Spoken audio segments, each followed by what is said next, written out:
Hello and welcome to Law and Order SVU here on FANVERSATION. I am Yael Tygiel. That's Taylor Gates. This is season 26, episode 19, Play with Fire.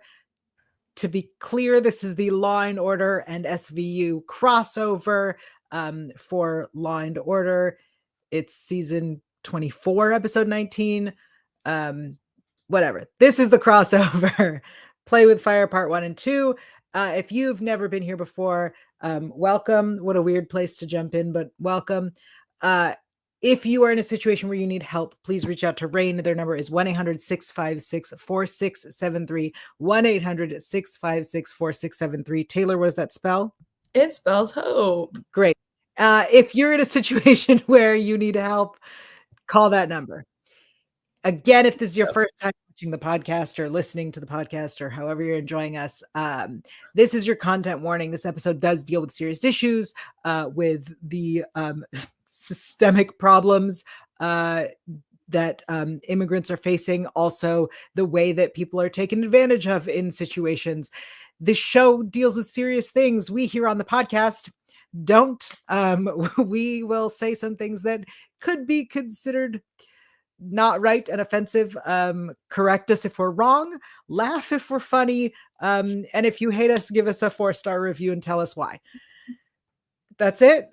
We're ready to go. Yep. Okay, here are the quick caps. For Law and Order, the quick cap was: a mysterious phone call to Captain Benson of the SVU leads detective to the scene of a brutal murder.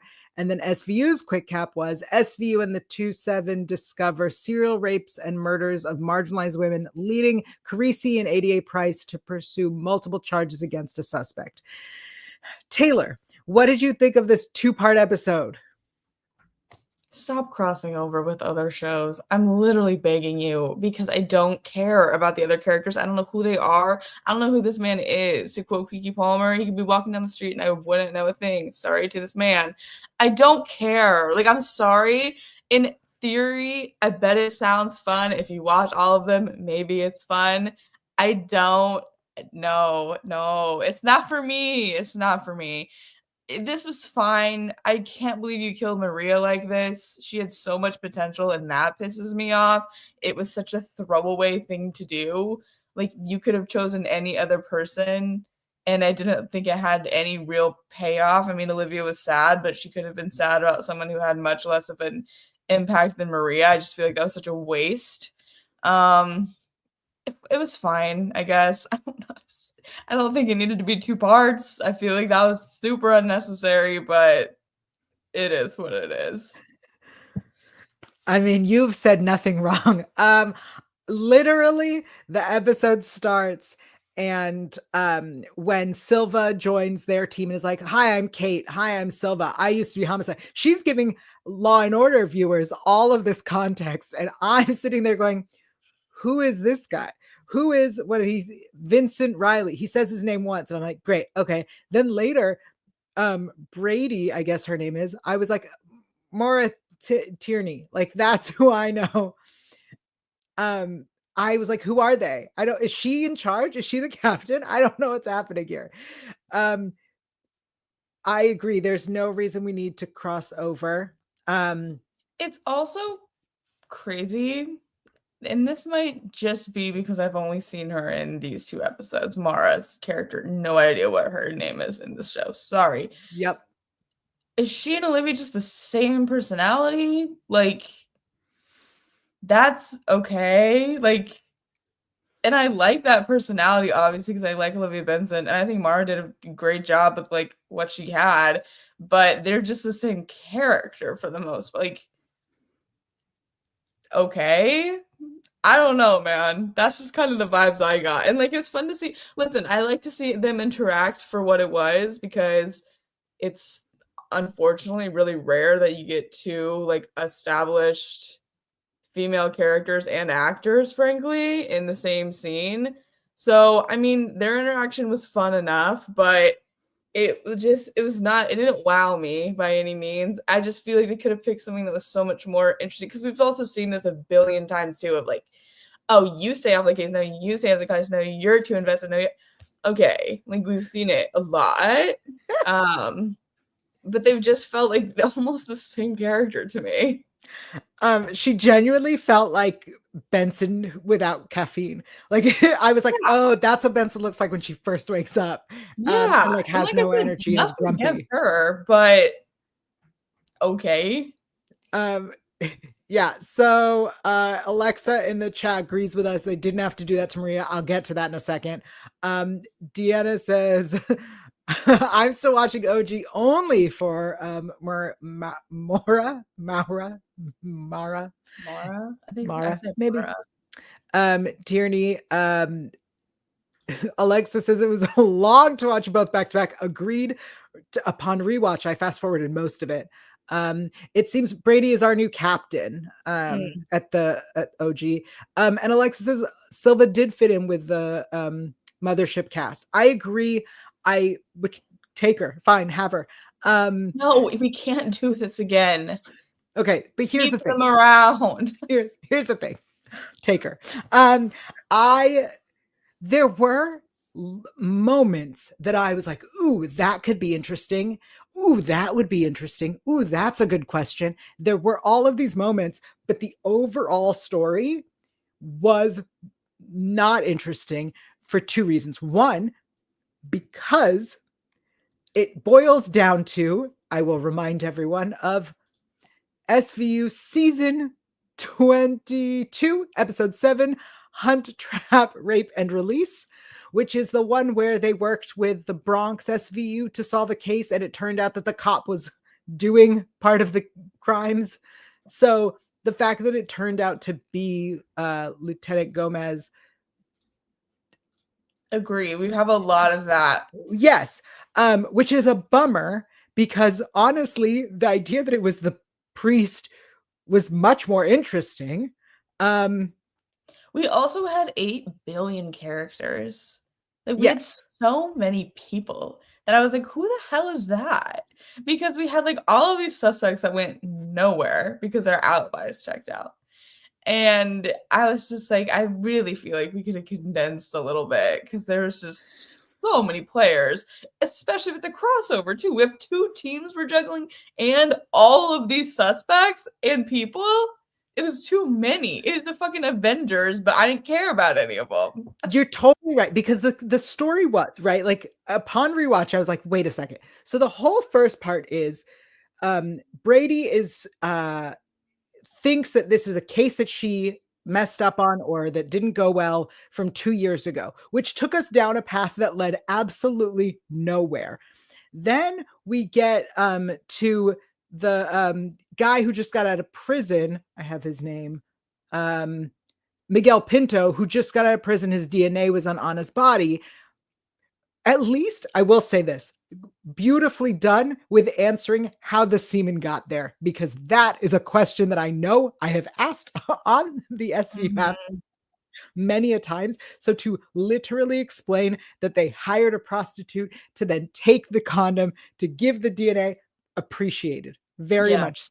But that led us nowhere, which then got us to the potential of the priest and eventually led us to Lieutenant Gomez. It was so much. Deanna in the chat coming in with, thank God organized crime wasn't involved. And we'll get to that connect in a minute. But I agree with you. There was so much going on, so many stories, so many loose ends that went nowhere.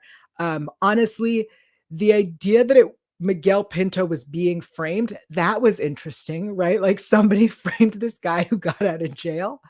Very interesting. Well, I also thought we were going the route of someone is like amazing with technology. So they are like, you know, they have this alibi because like they were over there or whatever. So I was like, oh, that's like kind of interesting if someone was like really good at like framing and like being a mastermind. And we kind of had that, but not in like the really cool mastermind way. It was just kind of like basic framing. I don't know. I really thought we were gonna get someone like really smart and like messing with all of this stuff because all of these alibis were like checking out. We're like, how can that be possible? And it was just like a boring explanation when it could have been like very interesting. I don't know. I thought that was kind of a letdown.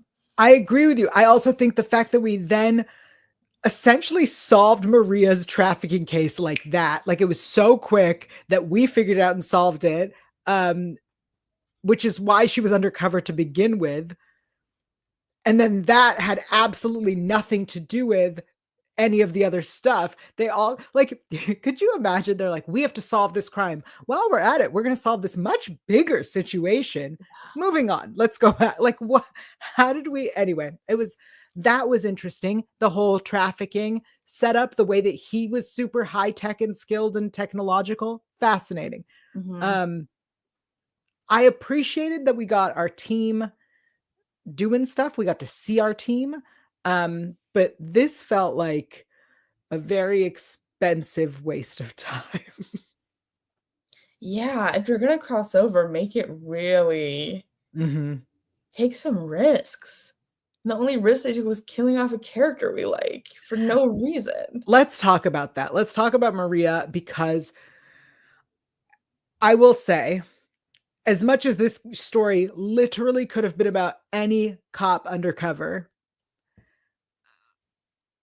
it's such a waste of Maria, but I appreciate that we had a Maria, right? Like, I will say, I want it noted that we appreciated that you took a character from way back when, from literal first seasons, brought her back in the most disappointing way, told us she became a cop, and then didn't even get to see her and Benson really interact.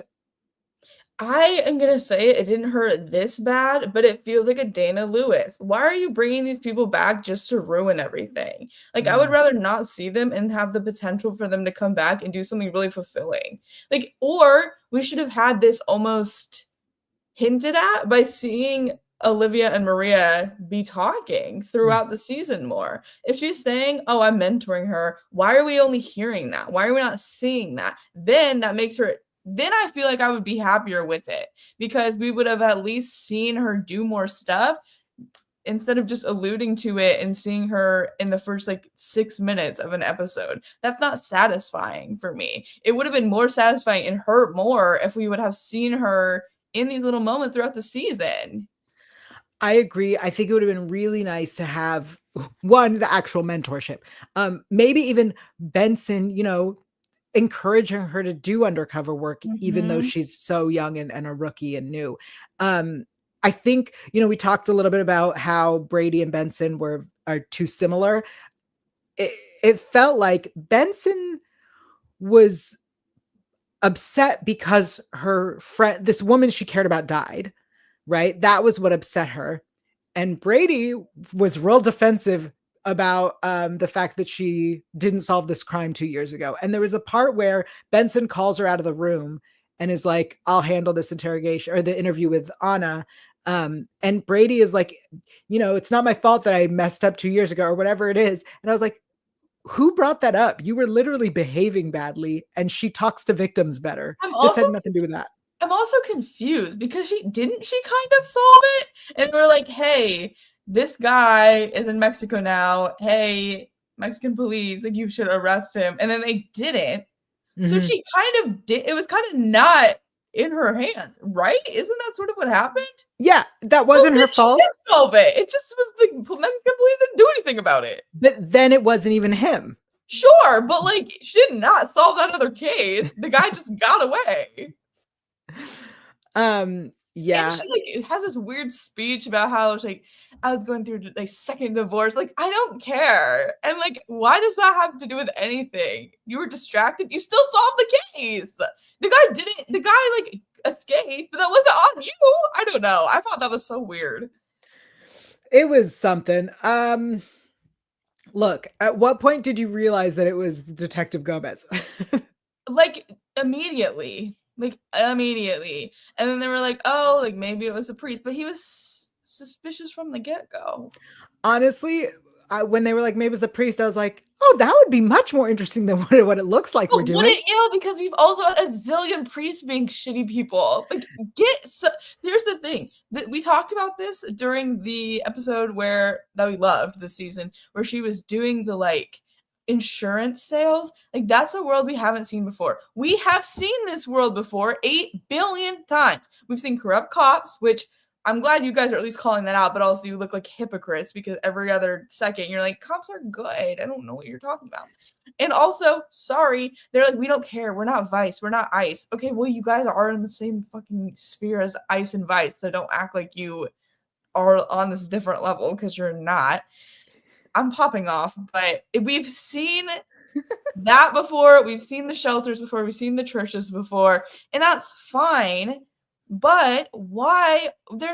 This world is very big, and you're in New York with 8 billion kinds of different people, and we're in the same world all the time, and I'm so bored. Do something new. Anyway. All right. I thank you for getting on the soapbox. Yes. Especially because literally the first scene, we have people with vests that say police/ICE. So like, yeah, I get why no one wants to talk to you. I get why everyone hates the cops. Like, And right. It is an important topic to discuss. I will say I will commend them for like doing this, especially right now when this is more relevant than ever, unfortunately. But they also didn't take a strong enough stand for me. Mm-hmm. And that's what's kind of annoying. They're kind of trying to play both sides of like, we're the good guys, like we're not ICE. But like you guys are also not really not ICE, and you're not really calling them out for abusing their power and being terrible. Really, systemically, you're not.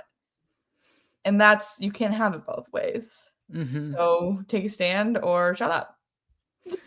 Deanna in the chat says, it's like we keep going to Hudson U every 5 episodes every season. I wish we were. Actually, I wish we were going to Hudson U instead of doing what we're doing here. Because Hudson U is always a fun time, at least. So I know we're disappointed about the misuse of Maria. I will also say it was a very, very disappointing use of Calhoun. Yeah. We didn't get any explanation for that either, really. No, and it bums me out because I loved her. She and Buchanan are my favorite defense attorneys, and it really bums me out that we wasted her.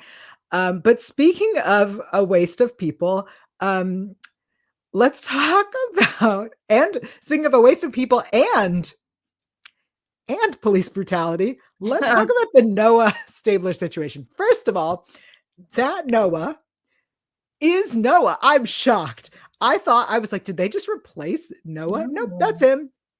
Little boy's growing up. I know.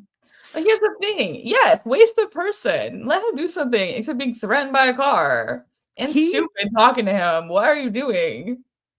We have not seen him at all this season. He was in 2 episodes last season, and that's it. And I'm wondering why that is. How's his friend with the dog cage is what I want to know. Taylor. Well, that was a crazy episode. You're asking the important questions. Hey. I also want to, how are we feeling about this Stabler cameo? Well, as someone who did watch the first 2 episodes of Organized Crime, I've been teased and burned so many times that I'm not even going to say the ship is sailing. But my God, are they teasing us so hard, harder than ever before. I don't know. I mean, Stabler's gonna Stabler. I'm not supporting this behavior, but it does make sense as to what happened on Organized Crime. Because basically, he and Olivia are having moment after moment while he's in the hospital. In the first episode? Oh. The second episode. Oh, they both Organized dropped. Crime. I don't know, guys. Okay. I don't know, guys. I can't even get hopeful anymore because they just constantly let me down. But they are like playing it up so unbelievably hard. It's ridiculous. I agree with you, Alexa. Pull up that comment, please. Episode 2 of OC is great. Episode 2, I haven't watched like that many episodes of OC, I'm gonna be honest with you. But I didn't hate the first 2 episodes of the season of OC. It was kind of interesting. It had its moments, but the case was like not terrible. It was such an SVU case too, which is actually crazy they didn't really cross over. Well, they did actually. Olivia was in a lot of OC episode 2. Okay. I guess I'll have to go watch weird it. that they're not really advertising that as a crossover, because it absolutely was. But I guess the episode didn't lead into those episodes, but Olivia was like very prominent in episode 2. I don't know, guys. I don't know what they're doing over at NBC, but I'm very puzzled. I will say I appreciate, as much as I don't like these crossovers, I do appreciate at least that now when they do crossovers, it is one episode across 2, as opposed to the way that it was in the old days, where when they called it a crossover, air quotes on that, it was an entire episode of Law and Order, and then the last 5 minutes connected to sending someone from Mothership over to SVU to deal with the case on ours. So I sat through a full episode of nothingness. Like that one time that it was with Chicago Fire, and it all, the connection on the fire episode was literally at the end of the episode, they found pictures of children, which then took us to SVU. Yeah, I don't care about that. I agree with you. I'd rather just have to watch both and have it be actually 2 parts. But that's a confusing thing too, because yeah, I guess OC technically wasn't a crossover. It was just Olivia being Olivia on it. So I don't know what you call that. Like, it's a crossover, but not. It's very weird. She made a cameo, but it was a very extensive cameo. She was in like 4 scenes. Alexis says, Olivia saying I want in on the case, and OC was more character in the Mothership. That's funny. Yeah. Because, I mean, he made a cameo on SVU to, correct. Yes. You know, manhandle that man in the men's room. Yeah. Olivia got like invested in the OC case though, because it had to do with sexual assault. Yeah. Maybe that's what I liked it, because I was like, this just feels like an SVU episode with slightly different people. All right. Well, maybe season whatever we're on for OC 5 is of interest. It's on Peacock for everyone who wants that. All right. I think that's enough about the episode itself. Yeah. Look, I will say, as I always do, the acting is great. There's no qualms about the actors. Just story and how our characters are treated. Those are our complaints. Yeah. I guess let's do best lines. Okay. I got none, so it's all you. Okay. I don't know who said these. I'm gonna be honest. I just wrote the line now. What did she do? She got dead? What is that? Is that an expression? She got dead? I thought that was bizarre. My client had nothing to do with the murders. Well, you better have a better defense than that. Fair enough. That's for you to find out and me to cleanse from my mind. I believe that was a Carisi. Yep. You don't have to be Catholic to feel guilty. Yeah, but it's a particular brand of guilt, so just know that. Finally, you can either throw yourself into your work or throw Gomez out a window. Those are not the only 2 options, first of all, at all. You should have said something like, or your family, is what I thought she was going to say. You can throw yourself into work or your family. Also, why are we... Okay, never mind. You already know what I'm going to say. But just had to bring that to attention, because I just don't think that's true either. Like, okay. Nicely put, Alexa. The writing seems recycled. Yes. I just don't like 2 episodes back to back where the perp is obvious and we've already done it. Yep. All right. It's shower thoughts time. I'm prepared. For our friends who are listening in the shower, thank you. We love that you listen in the shower. We're going to play a quick game of Would You Rather. So if you remember in the episode, Maria, undercover as Sophia, works at a burrito taco place. Oh. So here is my Would You Rather. Would you rather have unlimited tacos but never be able to eat pizza, or have unlimited pizza but never be able to eat tacos? Oh, Pizza. I eat pizza way more often than tacos. Mm, I like tacos a lot. I'd be sad, but pizza makes the most sense for me for sure. interesting. And also, you can eat a burrito, presumably, and that's pretty much just a taco, but a little bigger. To be fair, for pizza, you could eat pasta, and it's the No, same. It's no, the it's same not thing. the same. No, it's not the same. Also, you could eat quesadillas, and quesadillas is my personal choice. I love Mm. quesadillas. I love this. Deanna says unlimited pizza all Yeah, day, and Alexa is unlimited tacos. fascinating. I'm going to ask this question as Okay. a follow-up. Where are you from? Oh, I'm from the Midwest. I'm from Indiana. Which I thought you were gonna ask a really obvious, like, pizza topping question. no, And the no, answer is no. I don't care. I don't care. No, that's not it. Yeah. No, my question is where are you from? Because I think that determines the answer of the pizza Mm. versus tacos.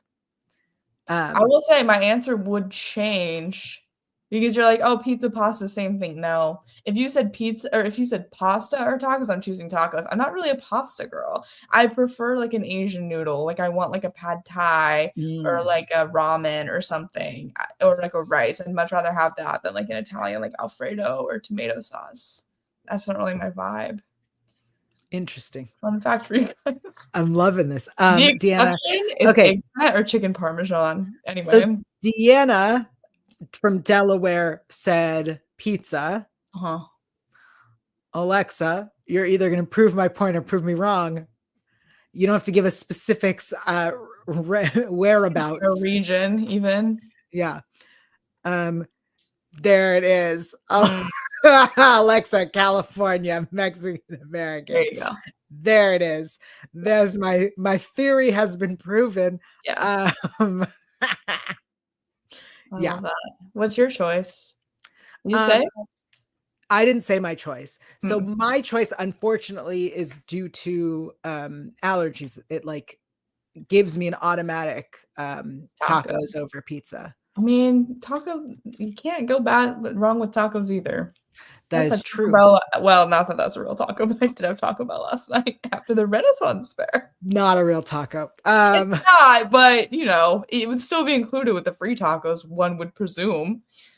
Yes, unlimited tacos. Yeah, that's what I'm saying. Um, Technically. so good. Yeah, so those were our shower thoughts.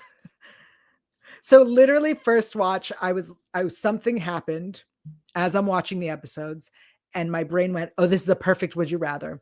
I should write this down." An hour later, I'm still watching, and I went, "Shit, what was the would you rather? What was it?" So upon rewatch, I was like, "Was it tacos? Was that what inspired me?" Alexa points out you can turn anything into a taco, even a pizza. That is true.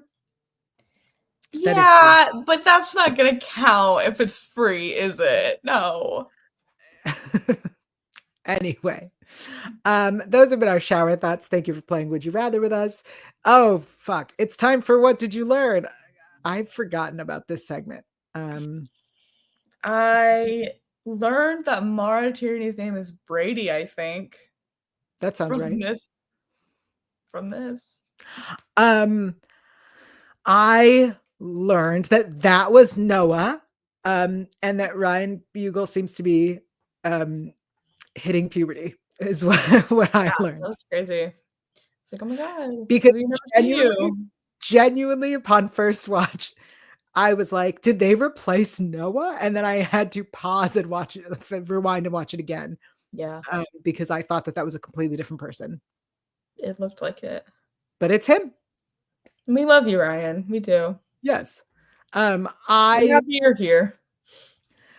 In the chat, it was suggested that perhaps it's because he's in school. Mm. And that's why he's unavailable. I think that is definitely possible. I think also, puberty is a uncomfortable time and is a fair reason to be like, maybe less episodes right now. But I've said it so far, Ryan has been my favorite Noah, and I would be happy if he were to come back later. Agreed. Okay.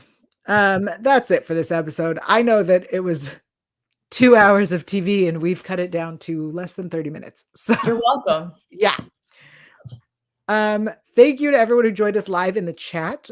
We know we're at a special day, but there is no episode this week, or there is one. I don't know when there is one. There's a break coming. That much I know. But we'll be back to our regular time for new episodes, and then whenever the break is, we'll break. Thank you, Alexa and Deanna, for joining us live in the chat. There were other people watching live. We appreciate you. Until next time, Taylor, where are you on the internet? What are you up to these days?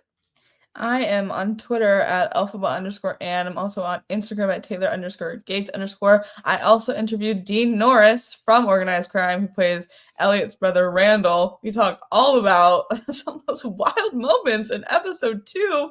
So you can just Google like Dean Norris Collider, Dean Norris Taylor Gates Collider, whatever. My interview is out there. It was fun. He's a lovely guy. So check that out. Amazing. The next episode is May 1st. So little break, and then we'll be back with that episode. I am at Yael Tygiel. That's YAELTYGIEL.